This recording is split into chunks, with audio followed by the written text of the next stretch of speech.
dawladda hoose degmada Burco oo horkacayo maayirku xigeenka degmada Burco Xoday ayaa sarfay ballaaran ka bilaabay suuqyada waaweyn ee magaalada Burco gaar ahaan aaga macmaalaha Maka al-Mukarrama sarfaygan ayaa saameyn ballaaran ku yeeshay maanta ganacsiga suuqa weyn ee magaalada Burco haddaba qaar ka mid ah ganacsatada ku ganacsata suuqa weyn ee magaalada Burco ayaa cabasho ballaaran ka muujiyay sarfaygaasi kuwaas oo sheegay inuu dabada ka riixayo maayirku xigeenka degmada Burco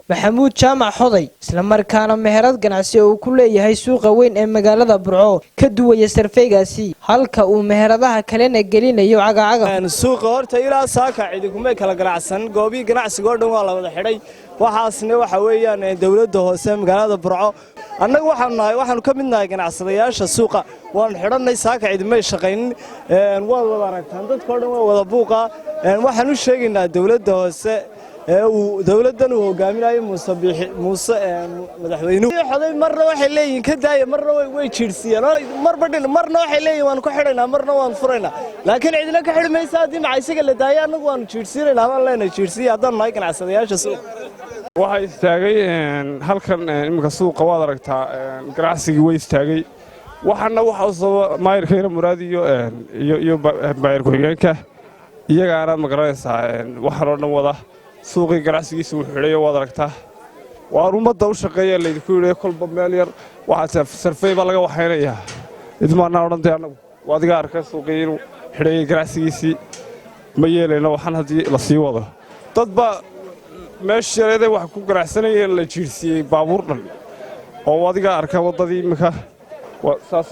niyo sarfaygu maanta adigu waa saaka ugu bilaabmay marka wali uu socdaa kolay dibna uu ugu keeno meheradi waa wada xidhnaa waa meheradi waa xidhayn maanta marka waxa weeye wada yar baa la nagu wadaayo nagu socota marka waxa weeye meheradi dhamaan waa la wada dumiyay suuq waa xidhay maanta suuq weyn Burco kuma kala ganacsanba indhihiina ku aragtaan suuqii indhihiina suuqii ku aragtaan maanta inaan tacaddigii loo geysanayo dadkii ganacsatada yaryarayd inaan midna aan loo aabay yeelayn marka inaan dhibaatada inaan waxa u sababa dawladda hoose marka dawladda hoose tacaddiga ka daawaan leena dadka maraanu isku daynay eedeymahan isbarkan ee loo soo jeediyay maayirku xigeenka degmada Burco inaan wax ka ogaano ayaa waxa uu noogu jawaabay sida tan Meherada horta migo shaqeynay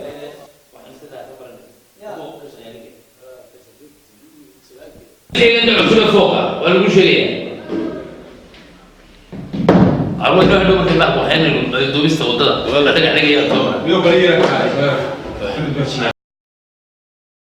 dhawaad 100 meheradood oo ku yaala suuqa weyn ee magaalada Burco ayaan gabi ahaanba maanta shaqeynay isla markaasina uu jiray sarfaygaasi Maxamed Yuusuf Cabdullaahi Maxamed Wardi telefishinka caalamiga Somali Cable TV